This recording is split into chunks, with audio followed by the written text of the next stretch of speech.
과학과 더 가까워지는 시간, 금요일엔 과학터치. 안녕하세요. 반갑습니다. 금요일의 과학터치, 오늘도 실시간 강연으로 돌아왔는데요. 역시 실시간으로 강연이 진행되는 만큼 강연 보시면서 이건 뭘까? 이 부분은 좀 궁금한데 하시다면 채팅창에 질문 남겨주시면 됩니다. 그럼 제가 강연 끝나고 교수님 또 모시고 질의응답 시간 가져볼 테니까요. 궁금한 거 있으시면 참지 마시고 댓글로 많이 남겨주시고요. 그럼 본격적으로 오늘 강연해 주실 포항공과대학교 김용태 교수님 모셔보겠습니다. 안녕하세요, 교수님. 네, 안녕하세요. 네, 반갑습니다. 네, 안녕하세요. 오늘 어떤 네. 강연해 주실지 좀 소개 부탁드릴까요? 오늘 말씀드릴 내용은 제목이 이제 물로 가는 자동차인데 네. 보시면은 물음표가 붙어 있죠. 물로 가는 자동차? 그러니까 이렇게. 네, 그렇죠. 네, 끝을 올려야 될 것 같은데 자동차 물로 갈 수 있는지 네. 그거에 관한 내용인데 요즘에 전기 자동차 굉장히 많이 보이고 있고 이런 환경 문제 때문에 친환경 네. 자동차들의 이제 보급이 맞아요. 점차 확대되고 있는데 궁극적으로는 사실은 이제 생각을 해보면 그렇지 않습니까? 그러니까 집에서 그냥 물을 집어넣고 자동차가 움직이면 참 좋겠다 그런 생각을 해볼 수가 있잖아요. 저는 근데 네. 물 위로 가는 자동차를 말하는 건 줄 알았는데 물을 연료로 주입하는 자동차. 그렇죠. 그러니까 연료 대신에 이제 물을 집어넣으면은 차가 갈 수 있을까 궁금한데요. 하는 거죠. 그래서 오늘 강연에서 과연 갈 수 있을지. 네. 물음표가 붙어 있다는 얘기는 갈 수 있다면은 글쎄요 느낌표를 붙였을 것 같은데. 강연이 끝나면 이제 느낌표로 바뀔 수도 있을지 수도 있죠. 없을지. 수도 있는데 이제 아닐 수도 있고요. 네. 아닐 수도 있고 그래서 물로 가는 그러니까 진짜 연료로 물을 사용해서 자동차를 움직일 수 있을지 한번 소개해드리도록 하겠습니다. 예전에 또 강의를 해보면 학생들이 네. 이렇게 오프라인으로 참석해 하면은 제가 이제 강의 서두에 질문을 해보거든요. 네. 물로 갈 수 있을까요? 없을까요? 그러면은 한 반반이었던 것 같아요. 항상 물로 갈 수 있다는 학생이 한 반이었고 네. 못 간다는 학생도 반이었고 정답은 누군가는 정답이겠죠. 그렇죠. 예, 한번 보도록 하겠습니다. 네, 그러면 교수님 강연 준비해 주시면 될 것 같고요. 네. 저희 물로 갈 수 있다 없다 댓글 채팅에도 한번 남겨주시면 좋겠습니다. 오늘 이제 말씀드렸듯이 강연 제목은 물로 가는 자동차인데 본격적인 강연에 앞서서 이 그림을 한번 좀 보도록 하겠습니다.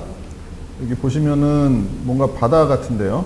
바다 같은 지금 요거 커서가 보이는 거죠 화면에 어떻게 되죠?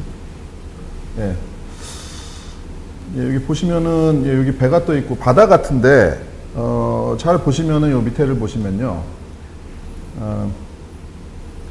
건물들이 있습니다. 그러니까 여기 보시면 위에 떠 있는 것만 건물인 줄 알았더니 여기 보시면 밑에 건물들이 이렇게 있습니다. 그러니까 물에 잠긴 거를 보여주죠. 사실은 지구 온난화가 이제 좀 과장해서 그린 그림이 되겠습니다만은 지구 온난화가 많이 진행이 되고 그렇게 되면은 북극이든 남극이든 빙하가 녹고 그러면 해수면이 상승하겠죠. 그래서 지대가 낮은 데는 이렇게 물에 잠길 수가 있다는 얘기입니다. 그럼 나중에 진짜 이렇게 배 타고 이렇게 다니는 바다가 생겨버리는 거죠. 지구 온난화 문제는 뭐 많이 들어보셨을 텐데, 그래서 온실 효과에 의한 지구 온난화에 의해서 많이 과장해서 그린 그림입니다만은 이런 문제가 발생할 수 있다는 거죠. 그러면은 온실 효과라는 얘기를 많이 들어보셨을 것 같은데 복습하는 차원에서 한번 보면은요, 이 온실 효과라는 거는 이 지구가 온실은 어떻습니까? 온실은 그 안에서 뭐 난로를 틀고 하지 않더라도 온실을 만들어 놓으면은 바깥쪽 온도보다는 항상 높게 유지가 되는데 그 이유가 햇빛이 들어오기 때문이죠. 햇빛이 들어오는데 햇빛입니다. 그러니까 빛이라는 거는 눈에 보이는 빛. 그래서 우리가 통상 가시광선이라고 얘기를 하는 거죠.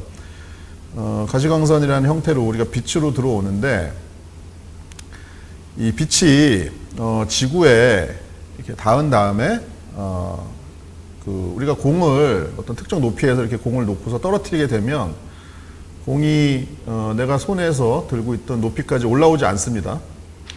아무리 잘 튀는 공이라도 그 높이까지 정확히 올라오지 않죠. 그 이유는 충돌할 때 에너지를 잃기 때문인데, 마찬가지로 그 햇빛이 가시광선 형태로 지구에 들어와서 지구와 충돌한 다음에는 에너지를 잃게 됩니다. 그래서 가시광선보다 에너지 낮은 게 우리가 통상 얘기하는 적외선이라고 부르는 겁니다. 그러니까 열입니다, 열. 그래서 햇빛이 빛의 형태로 들어와서 열이라는 형태로 지구를 빠져나가야 되는데, 지구에 지금처럼 그 화석 연료, 그러니까 뭐 우리가 통상 주변에 많이 보이는 휘발유, 디젤, 그다음에 뭐 석탄, 가스, 뭐 다 화석 연료죠. 이런 화석 연료를 사용하게 되면 배출물로 이산화탄소가 나오는데, 이 이산화탄소가 지구를 이렇게 감싸게 됩니다. 이 그림처럼 이렇게 지구를 감싸게 되면 이게 온실의 유리창 같은 효과를 나타내게 됩니다.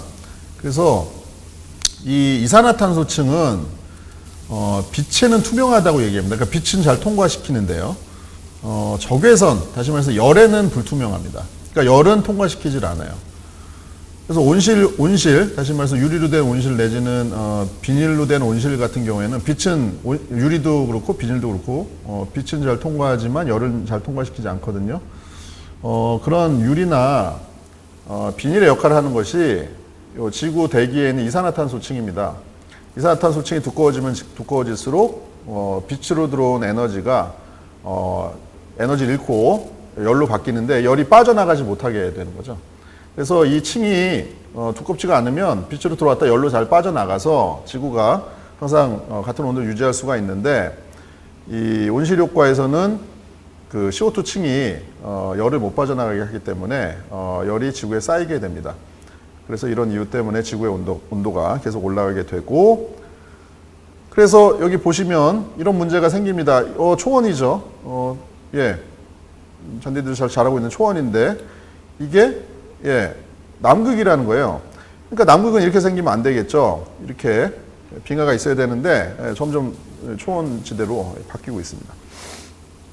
이런 문제들이 심각한 상황에서 이유가 뭐냐 봤더니 가장 큰 이유는 말씀드렸던 카본 다이옥사이드, 이산화탄소입니다. 이산화탄소가 가장 큰 문제고, 그럼 이산화탄소 주로 어디서 나오느냐 봤더니 전기 만들 때, 그래서 우리 지금도 전기를 쓰고 있지만 그 화력발전소에서 만드는 주로 석탄을 태우죠.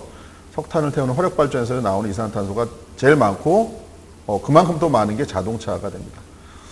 그래서 발전소는 자동차에서 나오는 이산화탄소가 굉장히 많은 그런 상황인데, 오늘 주제가 자동차다 보니까 자동차에서 이산화탄소가 많이 배출되는 게 굉장히 큰 문제가 되죠.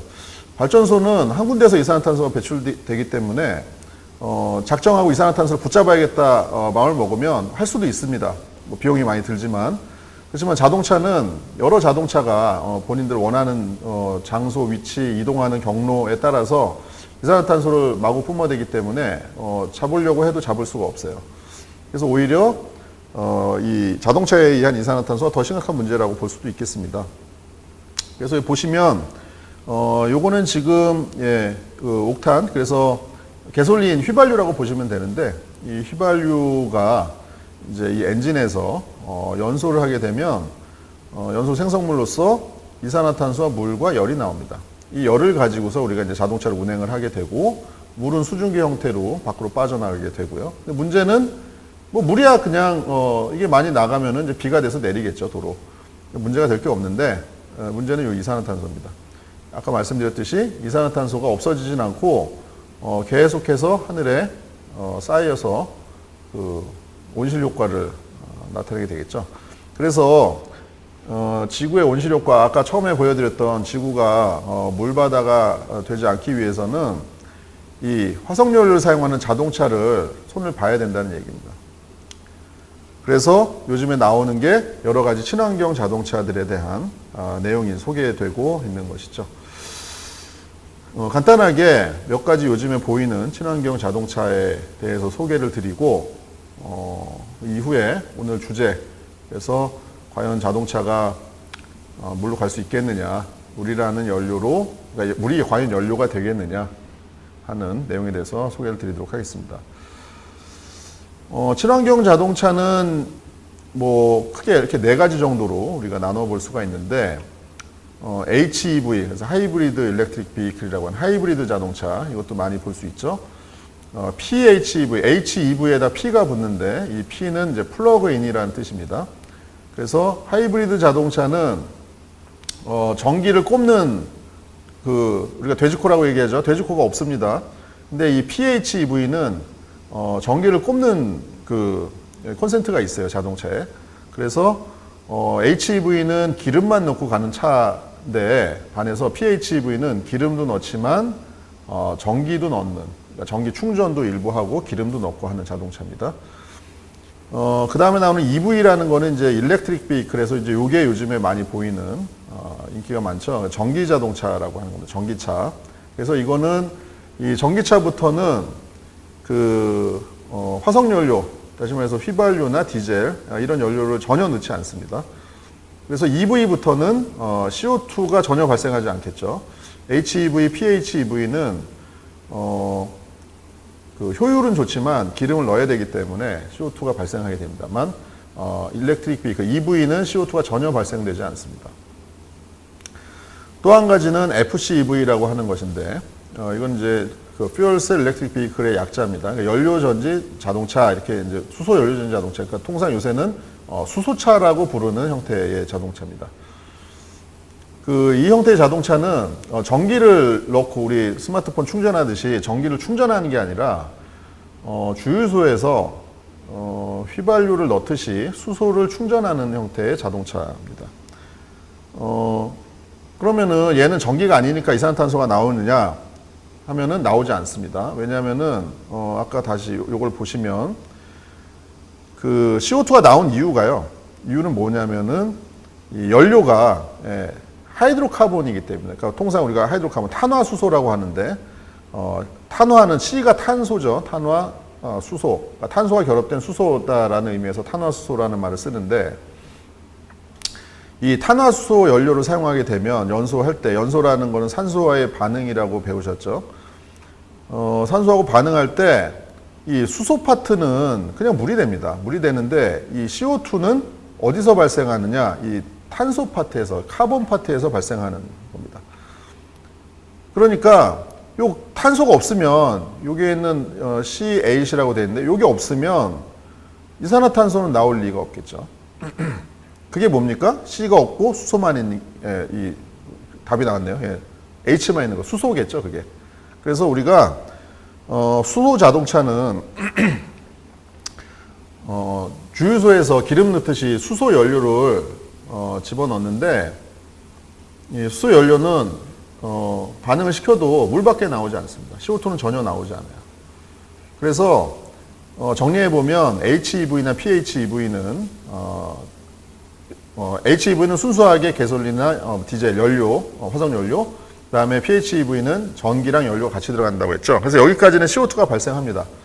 근데 EV나 FCEV 같은 경우에는 CO2가 하나도 발생하지 않는 그런 형태의 자동차가 되겠습니다. 하나씩 보시죠. 먼저 HEV인데 HEV는 기존의 자동차의 배터리를 키운 형태가 됩니다. 그러니까 기존의 자동차도 우리 학생들 같은 경우는 예를 들어서 아빠 자동차를 보면 배터리가 들어가 있어요. 12V짜리 배터리가 들어 있는데 이제 그 용도는 통상 우리가 SLI라고 합니다. 용도가. 그러니까 SLI는 뭐냐면 스타트 라이트 이그니션이라고 하는데, 그러니까 시동 걸 때 앞에 불 킬 때 그 다음에 엔진에서 초크밸브에서 폭발, 그러니까 불꽃을 터뜨릴 때 요때 사용하는 배터리인데, 이 배터리는 자동차 운행하고는 관계가 없는 것이죠. 근데 하이브리드 자동차는 기존의 자동차에 대비해서 배터리를 많이 키워서 기존의 자동차가 12V짜리 배터리가 들어가는데 반해서 이 하이브리드 자동차는 작아도 48V 정도의 배터리가 들어가게 됩니다. 그래서 배터리가 커지니까 어떤 일이 가능하느냐? 우리가 이 배터리가 이제 하이브리드 자동차에 들어가는 배터리는요, 이 배터리 자체만 가지고도 자동차를 움직일 수가 있습니다. 그러니까 기존의 자동차에 있는 배터리는 자동차를 움직일 수는 없어요. 그냥 단지 시동 모터 돌리고 불 켜고 뭐 스파크 터트리고 이 정도 역할만 하는데, 하이브리드 자동차에 들어가는 배터리는 배터리 사이즈가 커졌기 때문에 이 자동차를 스스로 움직일 수가 있습니다. 다만 배터리가 48V 아주 크진 않기 때문에 전기 자동차처럼 크진 않기 때문에 멀리는 못 갑니다. 멀리는 못 가지만 출발했을 때 이 자동차 출발하게 되면 이때 일반적인 내연기관 자동차는 효율 손실이 크거든요. 정지해 있다가 자동차를 움직이기 시작할 때 효율 손실이 많이 큽니다. 근데 이때 움직일 때 배터리가 작동해서 자동차를 움직이게 만듭니다. 그 다음에 어느 정도 속도에 도달하게 되면 엔진을 같이 키죠. 엔진을 같이 키면서 배터리랑 엔진이 같이 돌아가고요. 마지막으로 이제 우리가 항상 그 연비라고 하죠. 연료 효율. 그래서 가장 손해를 보는 게 어떤 경우냐면은 자동차가 잘 달리고 있다가 멈출 때입니다. 급작스럽게 멈출 때. 예를 들어서 사람이 지나간다거나 신호등에 걸린다거나 하는 경우에 이제 우리가 갑작스럽게 멈춰야 되는데 이 갑작스럽게 멈추게 되면 이 연료를 사용해서 얻어낸 이 카이네틱 에너지, 운동 에너지가 다 그냥 열로 바뀌어 버리는 거예요. 그래서 이 브레이크를 안 밟았으면 훨씬 더 많이 갈 수 있는 건데 브레이크를 밟으면서 그 멀리 갈 수 있는 에너지를 다 태워버린 거죠. 그래서 정지할 때 에너지 손해가 이제 가장 큰 건데 이 하이브리드 자동차는 참 기특하게도 정지할 때 여기다가 발전기를 달아서요. 그 브레이크를 밟게 되면 이 발전기가 돌아갑니다. 이 발전기의 마찰을 이용해서 발전기를 돌리고 이때 배터리를 충전을 해주게 됩니다. 그래서 일반 자동차는 브레이크를 밟으면은 에너지를 다 버리게 되는 건데 열로 다 버리게 되는 건데 이 하이브리드 자동차는 일부 에너지를 다시 회수를 할 수 있다. 그래서 이제 우리가 요거를 리제너레티브 브레이킹이라고 하고 회생 제동이라고 부르는 겁니다. 요게 있기 때문에 우리가 연비를 기존 가솔린 자동차보다 뭐 한 2배까지도 올릴 수가 있는 것이죠. 뭐 하이브리드 자동차는 나온 지 한 그래도 벌써 20년이 넘었죠. 25년 정도 됐는데 그래도 최근에 나온 것처럼 보입니다만은 사실 최초의 하이브리드는 1901년도에 나왔습니다. 예, 요게 당시에 처음 나왔던 하이브리드 자동차입니다. 현대판 뭐 최초의 하이브리드는 이제 97년도에 토요타에서 나왔던 프리우스고요. 이렇게 생겼었고 그 뒤로 여러 가지 형태들의 자동차들이 나왔고 우리나라에서도 이 거의 자동차 모델별로 하이브리드 모델은 거의 다 있는 편이죠. 자, 그래서 하이브리드는 이 회생 제동이라는 걸 통해서 그 다음에 출발할 때 배터리만 이용하는 구동을 통해서 연료 효율을 굉장히 높일 수가 있는 반면에 효율은 높지만 여전히 이산화탄소 배출을 하는 것을 막을 수는 없습니다. 자, 그래서 이제 새로운 아이디어가 뭐가 나왔냐면은 플러그인 하이브리드, 배터리를 좀 더 키우자. 그래서 얼마큼 키우냐? 여기 보시면 배터리가 많이 커졌죠, 이렇게. 얼마큼 키우냐? 배터리만으로 한 5, 60km 갈 수 있는, 5, 60km 정도 갈 수 있는 수준의 배터리를 장착을 한 겁니다, 자동차에. 그러면 이제 그런 질문이 나올 수 있죠. 5, 60km 가서 뭐 합니까? 뭐 너무 짧은 거리 있지 않습니까? 그 미국에서 조사를 해봤는데 이런 아이디어가 왜 나왔냐면은 사람들이 주중에 주말에 여행 다니는 것이 아니고 주중에 그 출퇴근할 때의 거리를 조사해 보니까 대부분이 다 5, 60km 미만으로 된다는 얘기입니다. 출퇴근 거리가. 그렇죠. 뭐 출퇴근을 뭐 한두 시간 운전을 한두 시간씩 걸려서 출퇴근하진 않죠. 그래서 운전 거리가 막혀서 시간은 한두 시간 걸릴 수 있지만 운전 거리는 왕복해서 5, 60km 정도에 대부분 다 들어온다는 얘기예요. 그렇다는 얘기는 뭐냐면은 5, 60km만 갈 수 있는 전기차를 만들면 주중에는 휘발유 한 방울 안 쓰고 전기로만 왔다 갔다 할 수 있다는 얘기가 되겠죠. 반면에 우리가 뭐 일만 하러 다닐 수는 없는 거니까 주말에는 어떻게 하느냐? 주말에는 멀리도 가야 되는데 그럴 때는 가솔린을 이용하자. 가솔린 이용해서 하이브리드 자동차처럼 달리자. 이렇게 되는 겁니다. 참 아이디어가 좋죠. 그래서 딱 배터리는 비싸고 무겁고 한데 배터리는 한 5, 60km 정도 달릴 수 있는 만큼만 배터리 장착을 하고 그보다 더 멀리 가야 될 경우에는 가솔린 엔진을 이용하자 라고 하는 아이디어입니다. 그래서 이것도 꽤 많은 모델들이 출시가 됐고요. 여기 자세히 보시면 이제 PHEV부터는 결과적으로 에너지를 주입하는 이 구멍이 두 개입니다. 포트가. 하나, 여기 뒤에 보시면 여기 보이시죠? 여기 보이시는 게, 개솔린을 넣는 그런 주유구고요. 여기 잘 보시면 또 하나가 있습니다. 여기. 자, 여기 또 하나가 있는데, 요건 뭐냐? 여기는 전기를 충전하는 데입니다. 그러니까 개솔린도 넣고 전기도 충전하고. 다시 말해서 주중에는 전기 충전으로만 왔다 갔다 왕복하고 주말에 놀러 갈 때는 개솔린까지 사용해서 장거리를 움직일 수 있는 그런 형태의 자동차죠. 네, 여러 가지 형태들의 모델들이 나왔었습니다. 이런 멋있는 모델들도 나왔었죠. 자, 뭐 그래서 이제 우리 두 가지 알아봤는데 이 두 가지는 그래도 문제가 뭐냐면 여전히 이산화탄소가 발생을 한다는 게 이제 문제입니다. 그러면은 이산화탄소를 하나도 발생을 안 하게 하면 어떻게 해야 되느냐? 어떻게 되겠습니까? 이제 이 엔진을 떼어내야겠죠. 엔진을 떼내고요. 연료 탱크랑 엔진을 떼내고 그만큼 멀리 갈 수 있는 배터리를 훨씬 더 많이 달아야 됩니다. 여기 보시면 배터리가 많이 커졌죠. 그래서 이제 최근에 우리가 주변에서 뭐 전기차 샀다 이제 이런 분들 많이 보실 수가 있고 뭐 테슬라가 또 굉장히 히트를 쳤죠. 이제 전기 자동차인데 이제 이 경우에는 기름 한 방울 넣지 않습니다. 그만큼 이제 배터리 사이즈를 키워야겠죠. 그래서 요즘에 2차 전지 관련 산업이 이제 크게 각광을 받고 있는 겁니다. 전기 자동차는 배터리에 있는 전기를 이용해서 모터를 돌려서 운행을 하게 되는데, 그럼 이 모터는 언제 최초로 개발이 됐느냐? 오래됐습니다. 1823년도에 최초의 모터가 이렇게 나왔었고요. 자, 보시면요. 깜짝 놀랄 일입니다. 전기차가 요즘에 나온 것 같은데요. 여기 보시면, 최초의 전기차 1895년도입니다. 1895년도고요. 여기 보시면은 1910년도에 여기 보시면은 유명한 분 계시죠? 유명한 분이 에디슨이죠. 이분이 계셨고 이분이 벌써 당시에도 전기차입니다. 이거 순수 전기차인데 이산화탄소 하나도 안 나오는 전기차입니다. 1000마일을 달렸다 이제 그런 그 기념으로 지금 이런 사진을 찍은 거죠. 그러니까 사실은 전기차가 요즘에 나온 것 같습니다만은 사실은 원래는 전기차가 자동차의 시초는 원래 전기차입니다.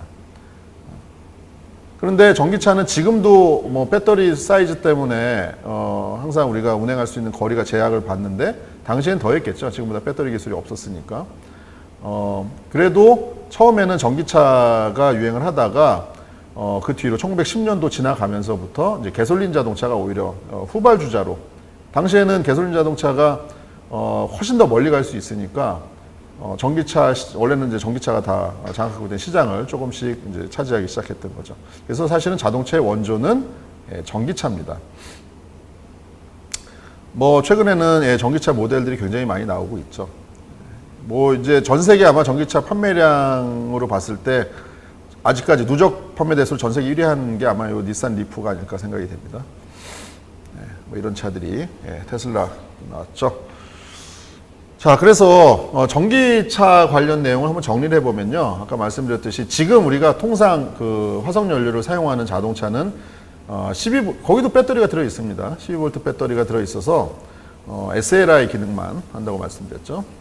근데 하이브리드가 되면은 요거보다는 배터리가 좀 커지고요. 48V 조금 더 커지면 이제 풀 하이브리드라고 부르는데, 어찌됐든 이런 것들은 배터리가 좀 커졌지만 여전히 개솔린이 이제 주 연료가 됩니다. 그러니까 단지 연비가 개선되는 효과가 있는 것이죠. 그러다가 배터리 사이즈를 좀 더 키우고 이제는 개솔린도 넣지만 전기도 넣는 이 플러그인 하이브리드라는 형태가 나왔고, 그러다가 최종적으로 아예 엔진을 드러내고 배터리와 모터로만 운행할 수 있는 전기 자동차라는 게 최근에 나오고 있는 겁니다. 그래서 이게 보시면 하이브리드 자동차는 사실은 전기차로 가기 위한 어떤 과도기적인 형태라고 볼 수가 있겠죠. 그래서 이런 하이브리드 자동차라는 형태들은 아마 멀지 않은 미래에 자취를 감추지 않을까 하고 생각이 들고요. 이제 전기차가 대부분의 자동차 시장을 장악할 것으로 생각하고 있습니다. 요거랑은 다른 형태인데 아까 말씀드렸듯이 오늘 주제랑 가장 연관이 깊기도 합니다. 연료전지 자동차, 수소차입니다. 이 수소차는 아까도 말씀드렸지만 우리 이제 넥소라고 불리는 차 주변에서 가끔 보이는데 그 수소를 이용해서 전기를 만드는 자동차입니다. 그래서 이제 여러 가지 모델들이 이렇게 나왔고요. 요게 이제 우리나라 넥소랑 경쟁하는 이제 토요타의 모델입니다. 미라이라고 하는 모델이고, 혼다에서도 나왔고, 뭐 이렇습니다. 자, 그래서, 여기 보시면은, 그러면은 이제 사람들이 그런 얘기들을 하죠. 전기차가 이길까요? 수소차가 이길까요? 뭐 이제 이런 얘기들을 하는데, 당분간은 전기차가 훨씬 우세할 것 같고요. 왜냐하면은, 수소차는 문제가, 전기차는 문제가 그거죠. 그러니까 멀리 못 간다는 게 문제죠. 충전을 자주 해야 된다. 뭐 충전하는데 시간이 꽤 걸린다. 멀리 못 간다가 문제인데, 대신에 충전소 만드는 거는 문제가 되지 않습니다. 충전소 많이 깔 수 있어요. 인프라가 많이 쉽게 우리가 인프라 설치할 수 있기 때문에 전기차는 보급이 빠른 거예요. 그래서 지금 보급이 빠른데, 반면에 수소차는 전기차의 문제를 다 해결할 수가 있습니다. 다시 말해서 운행 거리가 짧고 충전 시간이 긴 문제가 수소차에는 해당되지 않아요. 왜냐하면은 수소차는 우리 주유소에서 기름 주유하듯이 그냥 수소를 충전하면 되거든요. 그러니까 충전 시간도 굉장히 짧고, 그 다음에 전기차에 비해서 운행 거리도 훨씬 깁니다. 지금 넥소가 거의 700km 가까이 운행할 수가 있거든요. 600km가 넘어가거든요. 그래서 수소차는 전기차의 문제인 짧은 레인지, 그러니까 짧은 운행 거리, 그 다음에 긴 충전 시간 문제를 다 해결할 수 있는 아주 완벽한 솔루션인데, 문제는 뭐냐? 문제는 뭐겠습니까? 수소 충전소 설치가 쉽지가 않다는 게 문제입니다. 그러니까 전기 자동차는 멀리 못 가고 충전 시간이 오래 걸리지만 충전소 설치는 굉장히 쉽기 때문에 여기저기 설치하면 돼요. 근데 문제는 수소차는 그런 문제를 다 해결할 수 있지만 수소 충전소를 설치하는 게 너무너무 어렵습니다. 수소는 폭발성이기 때문에 여러 가지 규제도 많고요. 그래서 뭐 주택 근처에도 설치할 수 없고 여러 가지 제약들이 있습니다. 그래서 지금 보급 속도는 비교가 안 될 정도예요. 비교가 안 될 정도로 전기차가 빠르고, 다만 수소 충전소가 많이 설치되고 하게 되면은 본격적으로 그때부터 경쟁이 시작되지 않을까. 근데 수소 충전소가 많이 깔리게 되면 사실은 운행 편의성은 수소차가 우세하다고 이제 그렇게들 얘기를 하고 있죠. 그래서 이제 그런 어떤 기술적인 차이도 있지만, 또 한편으로는 많은 전문가들이 그럼 두 개가 누가 이기느냐라기보다는 두 개가 막 공존할 것이다라고 얘기를 합니다. 그래서 보시면은 이제 작은 형태의 차들, 여기 보시면 조그만 차들 있죠. 경차 뭐 이런 거, 오토바이 이런 것들은 이제 전기차가 우세할 것이고, 버스, 트럭, 그 다음에 꽤 큰 차들, 중형차 이상, 이런 차는 수소차가 우세할 것이다. 그래서 아마 양분할 것이다. 이렇게 얘기를 하고 있고, 말씀드렸듯이 하이브리드 자동차는 점점 없어질 겁니다. 자, 그래서 이제 우리가 CO2 배출을 말씀드렸듯이 전기차나 수소차는 CO2 배출이 하나도 없다고 말씀을 드렸는데, 과연 하나도 없을까요? 한번 생각을 해보면은 사실은 있습니다. 언제 있느냐? 예를 들어서 전기차 같은 경우는요, 전기차 같은 경우에는 전기를 어떻게 만드느냐에 따라서 이산화탄소가 배출될 수도 있고 안 될 수도 있어요. 만약 전기를 지금처럼 석탄을 막 태워서 만든다 라고 하면 지금 전기차를 운행을 많이 하게 되면은 전기를 훨씬 더 많이 만들어야 되니까 석탄을 더 많이 태울 거고요.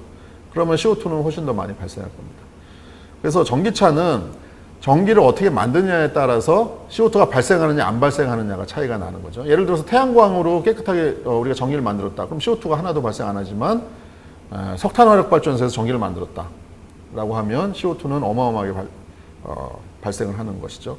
수소차 마찬가지입니다. 수소차도 수소를 화석연료를 개질한다고 하는데, 우리가 통상 얘기하는 도시가스 메탄을 개질해서 수소를 뽑아내는데, 그럼 CO2가 발생합니다. 반대로 태양광이나 풍력으로 전기를 만들어서 물을 전기분해해서 수소를 만들게 되면 CO2가 하나도 발생하지 않습니다. 그래서 결과적으로 전기차나 수소차는 전기나 수소를 어떻게 만드느냐에 따라서 CO2 배출량이 달라지는데, 여기 보시면 우리가 통상 얘기하는 휘발유 자동차에서 배출하는 CO2를 1로 볼 때, 디젤차는 좀 지저분한 건 낙스라든가 미세먼지가 많이 나와서 그렇지 사실은 CO2 배출량은 작습니다. 휘발유 엔진보다. 왜냐하면 연비가 좋기 때문에. 그 다음에 하이브리드로 되면은 많이 줄어들죠. 아까 우리 보셨던 하이브리드 되면은 HEV 한 반절 정도, 반절 이상 줄어들게 됩니다. 자, 그러면은 이제 CO2 배출이 전혀 없는 전기차, 연료전차는 어떻게 되느냐? 보시면 전기차는 어떻게 돼요? 범위가 이렇게 커요. 이렇게 큽니다. 범위가 제일 클 때는 여기 보세요. coal fired power. 그러니까 석탄 화력 발전소에서 전기를 100% 만든다면 얘는 가솔린 하이브리드, 디젤 하이브리드보다도 CO2가 더 많이 나옵니다. 전기차는. 반면에 이런 재생에너지, 바이오매스, 원자력 발전 등을 하게 되면은 CO2 배출이 제로가 되겠죠. 수소차 마찬가지고요. 수소차도 수소를 석탄에서 수소를 뽑으면 하이브리드보다 훨씬 더 많이 나오는데 여기 보시면 리뉴어블 에너지, 재생 에너지를 가지고 물을 전기 분해하면 CO2가 거의 나오지 않습니다. 자, 그래서 미래에는 보시면 이제 가장 이게 이제 그 아이디어랑 그림, 그러니까 이상적인 그림이 되겠죠. 보시면 예를 들어서 풍력, 바람이 많은 데는 풍력, 태양이 많은 데는 태양광 등을 이용해서 전기를 생산하고 이 전기를 이용해서 보시면 여기 하이드로젠 제너레이션이라고 나와 있는데 이 부분이 그러니까 물을 전기 분해하는 장치입니다. 물을 전기 분해해서 수소를 만드는 장치. 그래서 이 만들어진 수소를 저장을 하고요. 이 보시면 수소 충전소에서 이제 자동차들을 이렇게 수소 충전을 합니다. 요런 게 이제 잘 갖춰지면은 얘들은 우리 주유소에서 기름 넣듯이 한 5분이면 충전이 되는 거니까 전기 자동차 충전하는 거에 비해서는 굉장히 빠르고 편리하겠죠. 그래서 이제 수소를 또 직접 보내서 사용하기도 한다. 그런 얘기입니다. 자, 그래서 이제 본격적으로 오늘 주제에 시간이 많이 지났습니다만 이제 오늘 주제에 대해서 한번 말씀을 나눠보죠. 자, 지금 제가 설명을 드렸습니다. 이 그림에서 중요한 부분은 뭐냐? 수소차든 전기차든 이 수소를요, 연료전지라는 형태의 발전기가 있습니다. 연료전지라는 형태의 발전기에 수소를 집어넣게 되면 전기가 나와요. 그러니까 수소가 있으면 우리가 수소를 그대로 사용할 수도 있고 전기로 바꿔서 CO2가 하나도 안 나오는 전기로 바꿔서 사용할 수도 있는데 그럼 수소를 어떻게 만드냐? 재생에너지에서 물을 전기 분해한다고 그랬죠. 이렇게 하는 겁니다. 이렇게 합니다. 아시다시피 물에다가요, 전기를 집어넣으면 우리가 통상 에노드라고 하는 쪽에서는 산소, 캐소드라고 하는 쪽에서는 수소가 발생을 하게 됩니다. 자, 이게 뭐냐, 물을 이렇게 쪼개가지고 수소산소를 만들잖아요. 물을 쪼개서 수소산소를 만드는데, 물을 쪼개려면, 물이 굉장히 안정한 분자입니다. 안정한 분자를 쪼개려면 어떻게 되겠습니까? 쪼개기 위해서 에너지를 집어넣어줘야 되겠죠? 그래서 물 분자를 쪼개기 위해서 에너지를 집어넣어줘야 되는데, 그게 얼만큼의 에너지냐? 1kg의 물을 쪼개서 수소산소를 만들기 위해서는 34,000kcal가 필요하다는 얘기입니다. 34,000kcal. 이게 감이 잘 안 오는데 이렇게 생각을 다시 바꿔보면 수소 1g을 만들려면은 얼만큼의 전기가 필요하냐? 요즘에는 갤럭시 S22까지 나왔는데요. 이게 좀 옛날 자료인데 충전량은 크게 바뀌지가 않았으니까. 하여튼 우리 통상 사용하는 스마트폰 5.5회 스마트폰을 꺼져 있는 스마트폰을 완전히 충전하는데 그걸 한 5번에서 6번 정도 하는 전기를 집어넣게 되면 수소가 달랑 1g 나온다는 거예요. 그러니까 굉장히 물을 분해해서 사실은 수소를 만드는 게 쉽지가 않다는 얘기가 됩니다. 그만큼 많은 전기 에너지가 필요하게 되고, 근데 이런 많은 전기 에너지들을 우리가 아까도 말씀드렸듯이 이걸 막 석탄을 태워서 만들면 아무런 의미가 없습니다. 그래서 우리가 태양광이나 풍력, 바이오 등등의 깨끗한 에너지로 이 전기 에너지를 만들어서 물을 전기 분해해서 수소를 만들면은 이 수소를 이용해서 보시면 이제 우리가 에너지를 한번 생각해 보시죠. 에너지를 생각해 보시면은 어떤 게 높은 거예요, 에너지가? 우리가 물에다가 에너지를 더해줘서 수소산소가 나왔으니까 에너지는 수소산소가 높겠죠. 여기 보시면 수소산소 에너지가 물의 에너지보다 요만큼 높습니다.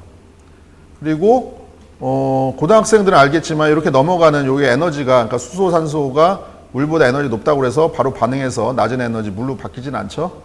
두 개 섞어 놓는다고 바로 물이 되진 않죠. 거기다 우리가 불꽃을 터트려 주지만 물이 되는데 이 언덕을 넘어야 된다고 배우셨죠. 이 언덕이 여러분 배우셨던 활성화 에너지, 액티베이션 에너지입니다. 그래서 이 언덕을 넘으면 결과적으로 물이 되고, 반대로 물을 가지고 수소를 만들려면 이만큼 이 액티베이션 에너지 포함해서 이 언덕을 넘어가는 만큼의 에너지를 가해줘야지 수소랑 산소가 발생을 하게 되겠죠. 그래서 다시 말해서 수소산소는 물에다 에너지를 가한 거기 때문에 수소는 특히 물보다 에너지가 훨씬 높은 상태다, 이렇게 보시면 되겠습니다. 그래서 연료전지 수소차는 이런 수소를 이용해서 이런 연료전지라는 형태의 발전기를 돌리게 되고요. 이 발전기에서 얻어진 전기를 이용해서 마찬가지로 자동차 모터를 돌려서 운행을 하게 됩니다. 자, 그러면은 우리가 이제 이런 내용을 배웠습니다. 그러니까 물을 전기 분해하면 수소가 나오고요. 수소로는 자동차를 운행할 수 있어요. 그러니까 오늘 주제는 물로 자동차를 운행할 수 있느냐 하는 건데 지금 수소로는 운행할 수 있다라고 제가 말씀드렸습니다. 다만 수소는 물이 아니죠. 물에다가 에너지를 많이 가한 형태가 되는 거죠. 수소로는 운행할 수 있는 거는 확실한데 지금 수소차라는 게 많이 보이니까 그럼 과연 물로 운행할 수 있겠느냐라고 하면은 실제 물로 운행한 실험이 있었습니다. 예, 요분이 했는데 요분이 예, 약간 좀 보시면은요, 예, 이렇게 언론들이 와서 이렇게 했는데 예, 표정이 약간 애매하죠. 표정이 애매합니다. 이분이 실제로요, 여기 주유구에다 물을 넣고요, 자동차를 운행을 했습니다. 이 사람들이 사진을 찍었어요. 그래서 대단하다 난리가 났었죠. 대단한 난리가 났었습니다. 근데 요분이 파키스탄에 계신 분인데, 이 파키스탄의 나라는 이렇게 과학기술이 크게 발전한 나라는 아닙니다. 그런데 굉장히 놀랬던 거죠. 이런 나라에서 물을 넣었는데 자동차를 움직였다. 어느 나라에서도 못했던 일인데, 예, 미국, 뭐 유럽, 일본, 우리나라, 중국 뭐 아무도 못했던 일인데 파키스탄에서 이런 일을 했던 거예요. 그래서 사람들이 놀랬죠. 그래서 이제 사람들이 조사를 해봤더니 자세히 보니까 뭐라고 나왔냐? 사기다 이렇게 나왔습니다. 사기다. 예, 사기다. 또 그럼 어떻게 이게 굴러갔느냐라는 거죠. 예, 어떻게 사기를 했냐면은 요분이 여기 잘 보시면요, 이렇게 연결이 돼 있는데 요 물탱크랑 뭐가 연결돼 있었냐면요, 이 자동차에는 배터리가 들어있다고 그랬죠. 지금 자동차에도 12V짜리 배터리가 들어 있습니다. 그 12V짜리 배터리를 가지고서 뭘 했느냐? 물을 전기분해한 겁니다. 예, 물을 전기분해했어요. 그럼 물 전기분해하니까 뭐가 나와요? 수소가 나오죠? 예, 그 수소를 엔진에다 집어넣은 겁니다. 그러면 조금은 가요, 자동차가 실제로. 가솔린 엔진이기 때문에 제대로는 못 갑니다만은 넣고 태우면 가긴 갑니다. 덜덜거리면서 가긴 가지만. 자, 그럼 뭐예요? 이 차는 결과적으로 주유구에는 물을 넣었지만 실제로는 뭘로 간 겁니까? 실제로는 전기로 간 거예요. 실제로는 물로 간 게 아니라 전기로서 수소를 만들고 그 수소로 간 자동차입니다. 그러니까 이제 요 자동차는 사실은 겉으로 보기엔 물로 갔지만 사기입니다. 사기. 예, 물로 간 자동차가 아니죠. 자, 실제로 우리가 인터넷에서도 이런 자동차 쉽게 살 수 있는데 이건 진짜로 물만 넣어도 갑니다. 이 자동차는. 그럼 있는 거 아닙니까? 이건 사기 아니지 않습니까? 이건 사기 아닙니다. 이건 사기 아니고 이 자동차는요, 인터넷에서 요 키트도 구매할 수가 있어요. 정말 물만 부으면 자동차가 갑니다. 대신에 뭐가 들어있느냐? 이 안에 이 알루미늄 파우더가 들어있습니다. 알루미늄 파우더. 여러분들 우리 알루미늄 있죠? 금속 알루미늄을 굉장히 아주 작은 입자로 만든다. 고운 입자로 만들어서 그걸 여기 집어넣은 거예요. 그럼 뭐가 되느냐? 이 알루미늄은요, 금속 상태로는 굉장히 불안한 금속이에요. 그래서 산화물을 만들고 싶어 합니다. 그러니까 자기 몸에 산소를 붙이고 싶어 해요. 왜냐하면은 알루미늄은 금속 상태로는 너무 불안정하기 때문에. 그러면은 이 알루미늄 파우더에 물을 부으면 어떤 일이 벌어지느냐? 알루미늄은 불안정하기 때문에 기회만 되면은 산소를 땡겨 와가지고 자기가 산화된다고 했죠. 표면에서 산화상을 만들려고 한단 말이에요. 그럼 어떤 일이 벌어지겠습니까? 알루미늄은 산소가 되게 필요한데, 나 산화되고 싶어 해서 산소가 필요한데 물이 들어갔어요. 그럼 어떻게 돼요? 물에서 산소를 떼겠죠. 물에서 산소를 떼면 뭐가 남습니까? 수소가 남습니다. 수소가. 네. 수소가 남아서 이 수소가 아까 말씀드렸던 연료전지에 들어가고요. 이 연료전지가 전기를 만들어서 전기 모터를 돌리게 됩니다. 이거는 사기 아닙니다만은 이거는 사실은 물로 간 건가요? 아니면은 알루미늄으로 간 건가요? 이거는 알루미늄으로 간 거죠, 사실은. 그럼 어떻게 되느냐? 알루미늄이 표면이 금속 알루미늄이 다 산화물이 되면 더 이상 자동차가 움직이지 않습니다. 물을 아무리 부어도 어떻게 되느냐? 이 알루미늄을 가지고 전기를 집어넣어서 알루미늄에다가 알루미늄을 다시 금속 상태로 만들어야 됩니다. 그렇다는 얘기는 전기의 다른 형태라는 것 뿐이에요. 그냥 알루미늄 파우더라는 거는. 그렇죠?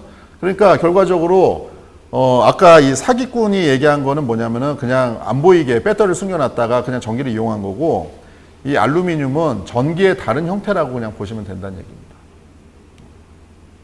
그래서 물을 넣고서 갈 수 있는 자동차는 보이긴 보이는데 실제로 있느냐, 답할 수 있겠느냐라고 하면은 어떻게 되겠습니까? 물로 가는 자동차는 있습니까? 없습니까? 없습니다. 물로 가는 자동차는 없어요. 왜냐하면 물이라는 거는 이 물이라는 물질 자체가 에너지가 너무 낮기 때문에. 다만 어떻게 됩니까? 이 물에다가 에너지를 가해줘요. 에너지를 가해주면 수소가 만들어진다고 그랬죠? 예, 그 수소로 가는 자동차는 있다는 얘기입니다. 다시 말해서 오늘의 정답은 물로 가는 자동차는 없습니다. 물로 가는 자동차를 만들려면 어떻게 하면 되느냐? 물과 어떤 다른 물질을 반응을 시켜서 물보다 더 안정한 물질을 만들면 됩니다. 그러면은 어떤 물질인지 모르겠는데 지구상에 없습니다. 그런 물질들은. 물과 어떤 우리가 쉽게 얻을 수 있는 공기 중이라든가 지구상에 쉽게 얻을 수 있는 물질과 반응을 시켜서 물보다 더 안정한 에너지를 갖는 물질을 만들어내면 이 더 안정한 물질은 물보다 훨씬 더 밑에 에너지가 있으니까 요만큼 에너지 차이를 가지고서 우리가 자동차를 움직일 수가 있을 거예요. 근데 우리가 지구에서 쉽게 구하는 물질을 가지고 물과 반응시켰을 때 물보다 더 안정한 물질을 만들 수는 없습니다. 그렇기 때문에 물로 가는 자동차는 없다고 얘기할 수가 있고 물에다가 에너지를 가해서 수소로 가는 자동차가 있다. 결과적으로 뭡니까? 이게 전기로 가는 거겠죠. 물에다가 전기를 집어넣어서 자동차가 간다. 그래서 물은 워낙 안정한 물질이고요. 그렇기 때문에 물보다 더 안정한 물질을 찾기 전에는 물로는 자동차를 움직일 수 없다라는 게 오늘의 정답이 되겠습니다. 그래서 이제 마지막으로 오늘 드릴 말씀 중에 중요한 부분이 뭐냐면 이제 이 수소 경제라는 말이 나오는데 요즘에 언론에서도 자주 보일 거예요. 이 수소 경제는 아무리 돌려도 문제가 하나도 안 생깁니다. 우리가 지금 화석연료를 쓰는 경제를 탄소 경제라고 부르는데 이 탄소 경제는 왜 문제가 되냐면 우리가 이제 이 땅에서 꺼내서 쓰죠. 휘발유든 석탄이든 뭐든 얘는 원래 여기 있어야 되는 거예요. 여기 있어요. 바닥에 있어야 되는데 얘를 꺼내서 제 하늘을 올립니다. 그러면 얘가 다시 여기로 들어가면 되는데 얘가 어떻게 들어가야 되느냐?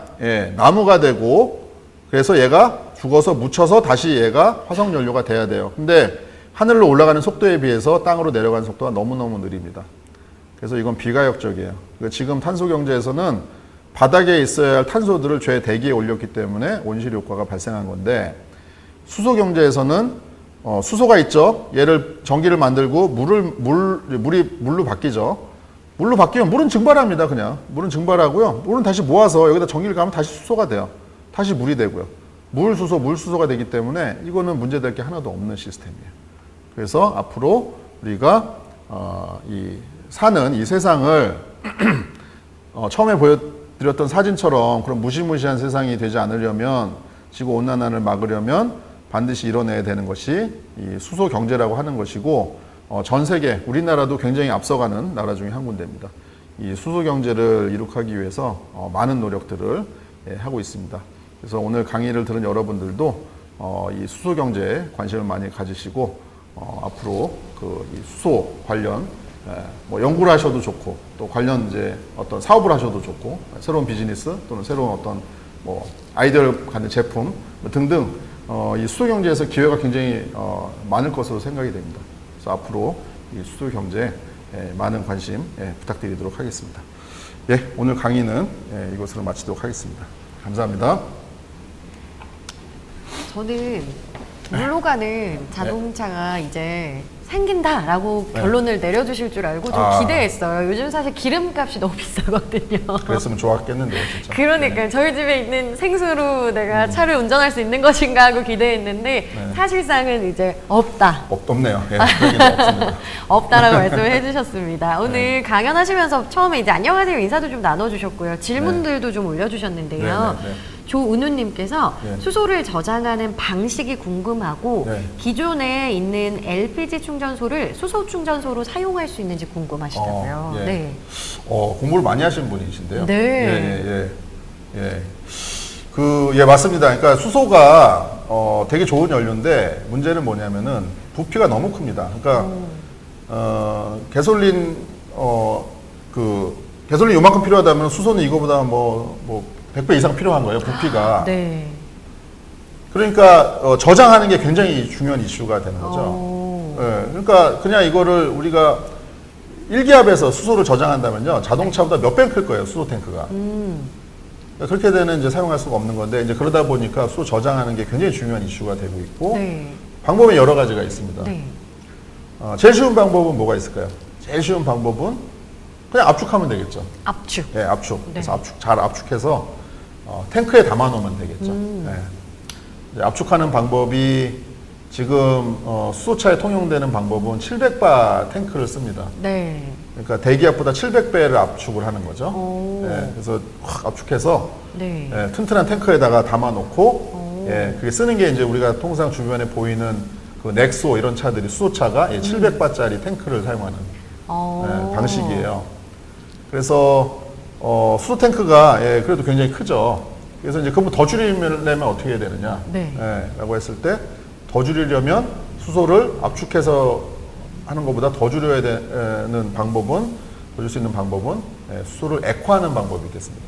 아. 예, 액체 수소인 거죠, 액체 수소. 액체로 만드는 건가요? 그렇죠. 그러면? 예, 수소를 예, 저온 고압 상태로 만든 다음에 네. 예, 수소를 액체로 만드는 겁니다. 오. 근데 끓는 점이 영하 250도 정도가 돼요. 영하 250도. 영하 250도면 끓는다는 거예요, 수소가.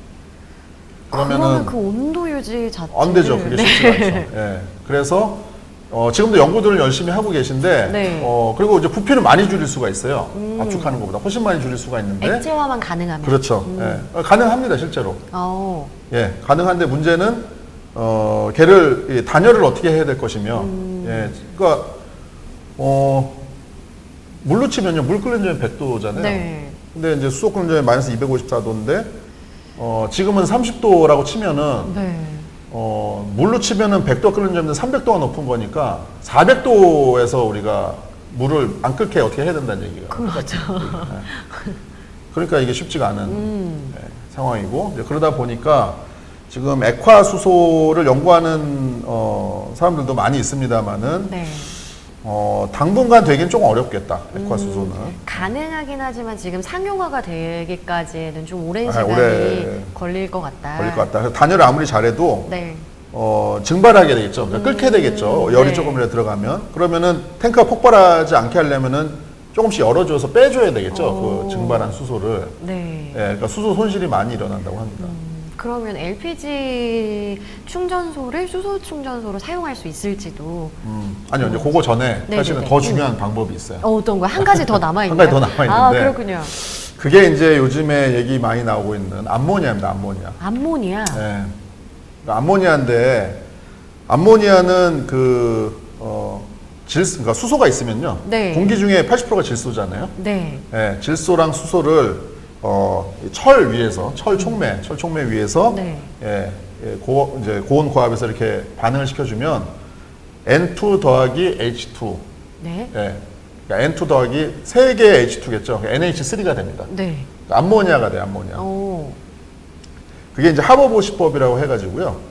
사실은 통상 이제 사람들이 어떤 얘기를 하냐면 근래에는 암모니아가 인류 혁명을 2번 일으킬 거다라고 얘기를 해요. 네. 이게 뭐냐? 첫 번째 혁명은 언제였냐?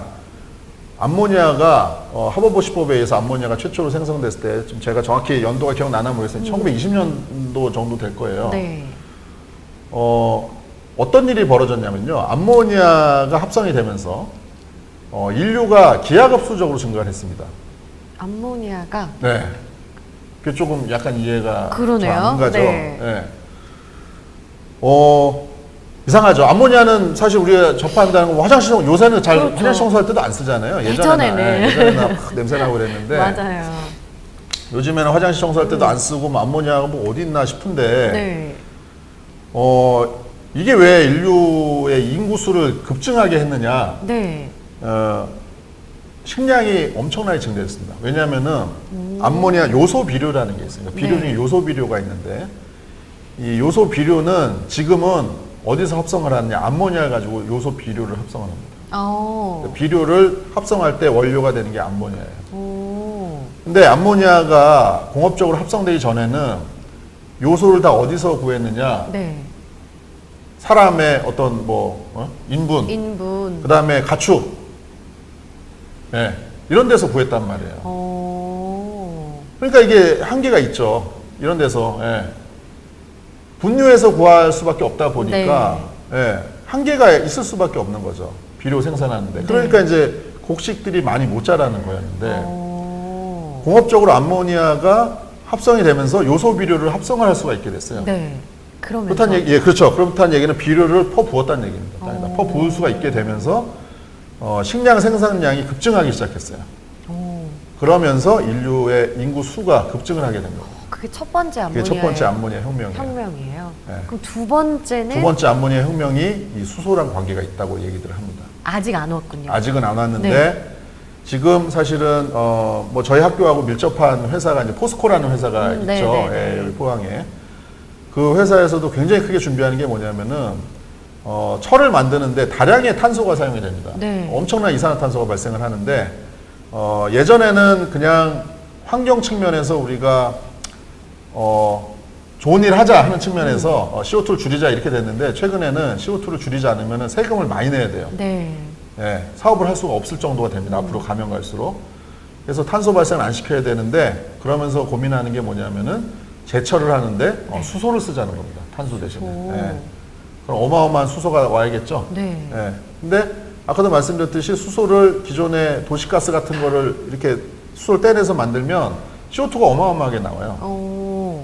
그럼 별로 의미가 없습니다. 네. 아까 말씀드렸듯이 어떻게 해야 되느냐? 태양광이나 풍력 가지고서 수소를 만들어야겠죠. 근데 우리나라는 사실 그런 측면에서는 썩 그렇게 좋은 환경은 아니에요. 네. 예, 그러니까 바람이 엄청 부는 것도 아니고 태양이 아주 내리쬐는 일조량도 네. 좋은 것도 아니고 뭐 우리나라는 사막이 없잖아요. 네. 예, 그 사막 같은 데 보면 얼마나 해가 강하게 쬐었으면 사막이 됐겠어요. 그러니까요. 그래서 지금 사람들 생각이 뭐냐면 수소는 어디서 만드는 게 유리하느냐? 사막에서 만드는 게 유리하다. 그래서 호주나 중동 같은 사막에서 네. 수소를 만들어서 들고 오자. 그게 더 싸게 먹히겠다라고 생각을 하는 거예요, 지금.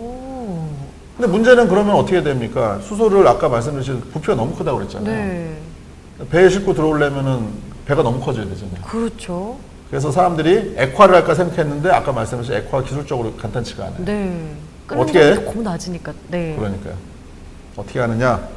암모니아 합성법은 엄청 잘 지금 디벨롭이 되어 있는 상태거든요. 네. 수소를 암모니아로 만들어서 들고 오자는 거예요. 네. 수소를 암모니아로 만들어서 들고 오자. 들고 오자. 배에 싣고 암모니아를 액화 암모니아는 10바면 액화가 되거든요. 훨씬 되게 간단하군요. 그렇죠. 훨씬 간단하죠.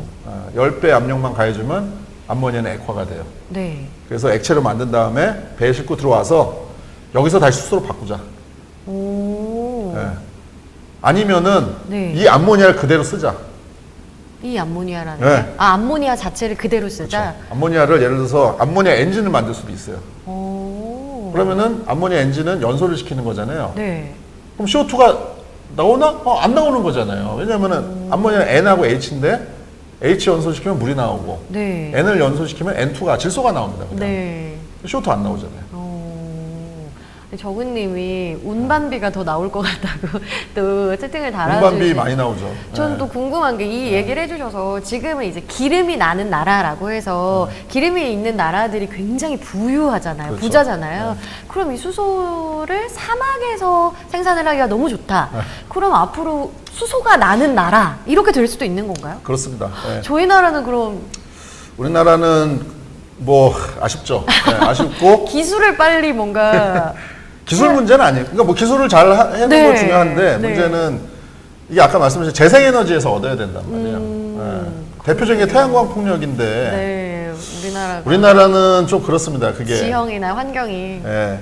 그래서 지금 제일 유력한 데가 그러니까 뭐 지금은 기름은 거의 중동이 거의 네. 잡고 있습니다. 호주가 뭐 호주 기름도 나옵니다만 호주가 아주 급격하게 부상할 것 같아요. 이 수소 경제가 되면. 그렇군요. 네, 그래서 불행히도 수소는 우리도 산유국이 될 수 있다 이런 얘기가 가능한 거거든요. 수소는. 네. 네, 왜냐면은 전기만 있으면 만드니까요. 그렇군요. 근데 그 전기를 어디서 만드냐는 게 중요하죠. 아니 우리 디강주야님께서 네. 물을 주유해서 수소를 만들어서 운행하는 것도 좋은 아이디어일 것 같은데 네. 수소를 만들면서 주행하는 건 불가능하냐고. 또 가능하죠. 오. 네, 가능합니다. 그러면은 근데 이제 문제는 뭐냐면요. 네. 자동차 부피가 너무 커지겠죠. 그렇군요. 네. 얼마나 커져야 될까요? 예를 들어 현재 나와 있는 자동차를 기준으로 자, 한번 한다면 생각해 보면요. 네. 지금 수소차는 필요한 게 연료전지라는 아까 보여드린 장치, 네. 수소 탱크만 있으면 되죠. 네. 수소 탱크, 연료전지 두 가지만 있으면 되거든요. 네. 근데 이제 물을 넣는 자동차를 만들겠다 그러면은 일단 수소 탱크는 필요 없는데 물 네. 탱크는 그보다 많이 작아질 거예요. 물탱크가. 네. 그렇지만 배터리가 있어야겠죠. 그렇죠. 전기를 만들어서 네, 계속 물에다 전기를 네. 넣어줘야 될 거잖아요. 배터리가 많이 큰 게 들어가야 될 테고요. 어. 그 다음에 물에다 전기만 넣으면 되느냐? 이 물을 전기 분해하는 장치가 필요합니다. 이게 이제 우리가 통상 수전해 장치라고 얘기하는 수전해조라고 얘기하는 건데 연료전지처럼 생겼어요, 그것도. 네. 그러면은 배터리가 필요하고 네. 수전해 장치가 필요한 겁니다. 그러니까 탱크보다 부피가 더 커지고 더 무거워지고 효율에도 문제가 있는 효율에도 거군요. 문제가 있고. 네. 그래서 그 유명한 일론 머스크라는 사람 있잖아요. 네, 네. 일론 머스크라는 이분이 뭐라 했냐면은 연료 전지가 영어로 이제 아까도 보시면 이제 연료 그래서 fuel 네. 그다음에 전지에서 셀 이렇게 fuel 네. 셀이라고 하는데 일론 머스크는 이걸 뭐라고 부르냐면은 수소차를 가지고서 이제 fuel 셀이나 풀 셀이다 불러. 풀 셀. 풀 F-O-O-L. 아. 바보 전지다, 바보 전지. 왜 바보 전지라고 하느냐? 네. 아니 어찌됐든 수소차도 전기 모터로 갈 거 아니냐. 네. 그럼 뭐하러 수소로 갔다가 전기를 또 바꾸냐. 그냥 배터리에다 저장해 놓고 전기를 쓰면 되지. 효율이 높지. 왜 수소로 갔다가 전기로 가느냐. 라는 얘기를 하는데 반은 맞고 반은 틀린 얘기죠. 그러니까 당연히 효율이 좋죠. 그런데 그렇죠. 예. 문제가 뭐냐면은 그러니까 전기를 저장할 수 있는 양 자체가 네. 예. 배터리는 이 배터리 사이즈만큼의 한정이 되는 거잖아요. 그렇죠. 예. 근데 이 수소라는 거는 수소는 계속적으로 만들어 가지고 수소만 만들어 놓으면 전기는 계속 생기는 거잖아요. 네. 예.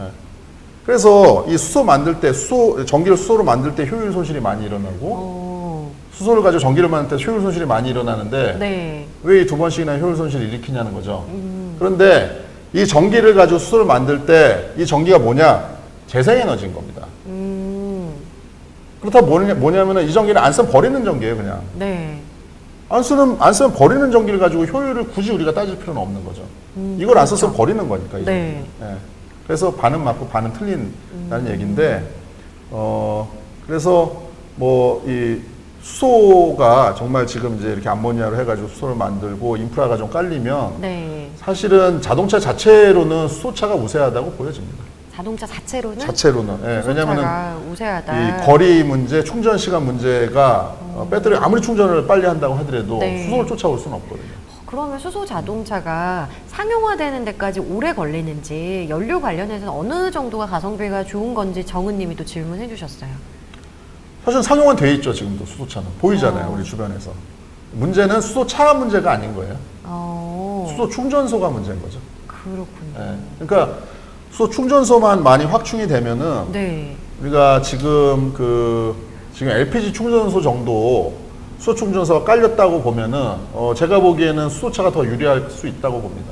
전기차에 비해서. 전기차에 비해서. 왜냐면은 그냥 이렇게 그럼 쉽게 가가지고 네. 충전을 하잖아요. 근데 전기차는 아무리 못해도 몇십 분 기다려야죠. 그렇죠. 예, 꽂고서 기다려야죠. 근데 이거는 정말 개인적인 질문인데 그냥 이제 궁금한 거예요, 제가. 네네. 그러면 지금 만약에 전기차를 사는 것이 좋을까요? 네. 차량을 바꿔야 된다면 그러면 조금 더 기다렸다가 수소차로 구매하는 게 좋을까요? 지금은 수소차를 사면 많이 불편하시죠? 한 5년 이후라고 생각한다면 자동차를 내가 당장 바꿀 건 아니고 네. 5년의 시간을 둘 건데 글쎄요. 수소 충전소가 몇 개 생기느냐가 문제예요.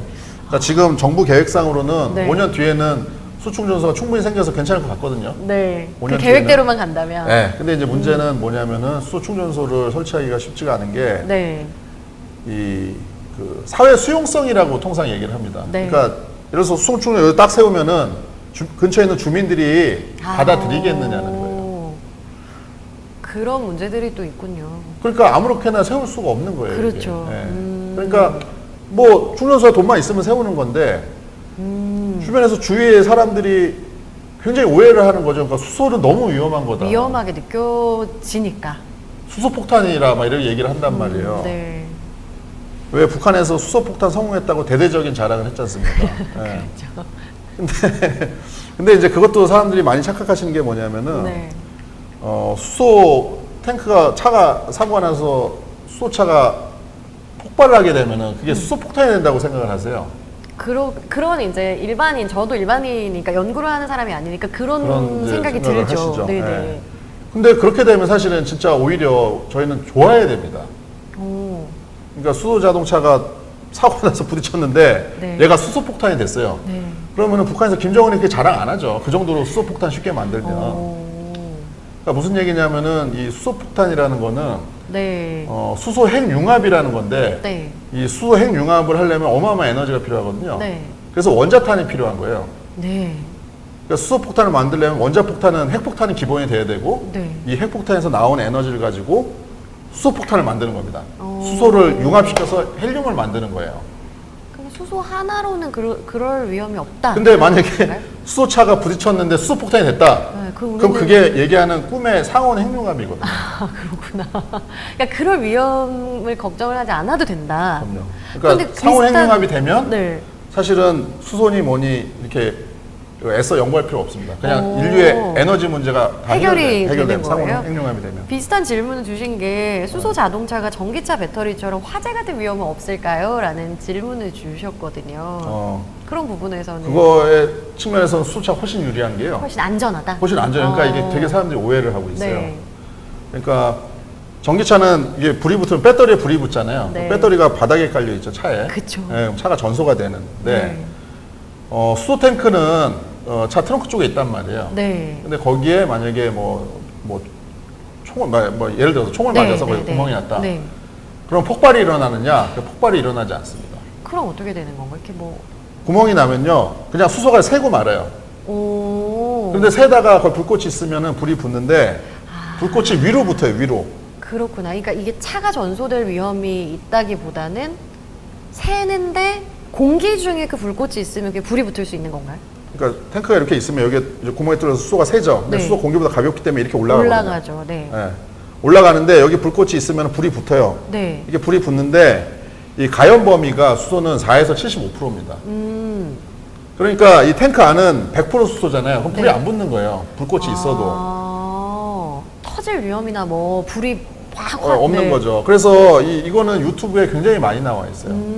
그래서 막 탱크에다 막 총 쏘고 별짓 다 하거든요. 네. 근데도 불이 이렇게 위로 치솟구만 말지. 네. 그러니까 지금 휘발유차, 디젤차, 전기차 다 불이 밑에서 나거든요. 네. 연료가 밑으로 가라앉으니까 차가 전소가 돼요. 네. 근데 수소차는 오. 전소되지 않습니다. 그런 위험에 있어서는 수소차가 훨씬 안전하다라는 답변을 훨씬 안전하죠. 주신 네. 것 같고 너무 흥미로운 이야기라 저도 막 이제 질문을 하면서 네. 이야기를 하게 됐는데 마지막으로 아까 수소 경제가 굉장히 중요하다 말씀을 해주셨잖아요. 네. 그럼 우리 지켜보고 있는 학생분들께서 이 수소 경제에 대해서 내가 좀 뭔가 이런 사람이 되고 싶다라고 하면 네. 어떤 학문을 연구하면 좋을까요? 어떤 분야에 진출을 하면 좋을지 과로 예를 든다거나 근데 그렇게 이제 질문하시면 제가 신소재과에 있기 때문에 네. 신소재과가 오셔야 되는지라고 얘기를 해야 될 텐데 그렇죠. 약간 이제 뭐라고 해야 될까요? 네. 그러니까 트렌드가 좀 달라지는 게 그러니까 예전에 자동차라고 하면은 주로 기계공학이거든요. 예전에는 기계공학. 주로 기계공학이었는데 맞아요. 네. 오늘 제가 소개해드렸다시피 자동차 형태가 점점 엔진에서 점차 전동화가 되고 있어요. 네. 예, 배터리 연료전지라는 형태로 점차 전동화가 되고 있는데 배터리 연료전지는 기계에서 얘기하는 움직 구동부가 없습니다. 네. 다 소재 싸움이에요. 그래서 신소재 공학과. 그래서 신소재 공학과가 가장 직접적인 연관이 있고 또 이제 그렇군요. 이런 이제 소재를 다룰 수 있는 학과들은 많습니다. 뭐 예를 들어서 네. 화학공학과도 있고요. 화학공학과. 화학과도 있고 이제 그러다 보니까 사실은 기계과에서도 요즘에는 이제 이 물질을 소재를 다루는 연구실들이 교수님들이 점차 이제 많이 이제 늘어나고 계시고 그래서 아무튼 화학이나 물리 네. 이런 쪽 공부를 좀 많이 하시고요. 네. 학과는 신소재공학과, 화학공학과, 화학과 뭐 관련된 분야들이 이렇게 있습니다. 이쪽 분야로 진학을 하시게 되면 네. 수소차에 들어가는 연료전지, 전기차에 들어가는 배터리 이런 연구들을 이제 집중적으로 하실 수가 있게 되겠죠. 네, 일단 지금 학교에서 배우는 기초 과학 분야가 너무 중요한 거잖아요. 그렇죠. 그래서 그 분야의 공부를 열심히 하시고 이제 대학 진학을 앞두고 나서는 신소재 공학과라는 학과에 대해서도 좀 관심을 가지면 수소 경제에 좀 내가 이렇게 참여할 수 있는 그런 인재가 되지 않을 수 있을까 생각을 합니다. 오늘 또 너무 열띤 강연과 질의응답 시간 해주신 우리 포항공과대학교 김용태 교수님 다시 한번 박수 보내드리도록 하겠습니다. 감사합니다. 네, 금요일의 과학터치 오늘 여기까지입니다. 저희는 다음 주에도 유익한 강연과 함께 돌아오도록 하겠습니다. 금요일엔 과학과 더 가까워지세요. 고맙습니다.